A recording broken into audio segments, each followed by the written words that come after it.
செய்வ யாருக்குத்தான் தெரியும் ஓ அந்தரங்கம் உலகத்துல யாருக்குத்தான் புரியும்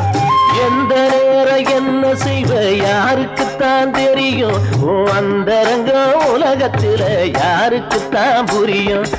ஆக மொத்தம் எது செஞ்சாலும் நன்மையிலே முடியும் ஆக மொத்தம் எது செஞ்சாலும் நன்மையிலே முடியும் அம்மா நீ இல்லாட்டி இருண்டவான எப்படித்தான் விடியும் நீ இல்லாட்டி இருண்டவான எப்படித்தான் விடியும் அடிரங்கநாதன் தங்கச்சி இப்ப ரெண்டும் கெட்டா முங்கச்சி நீ வாய் திறந்து வார்த்தையொன்று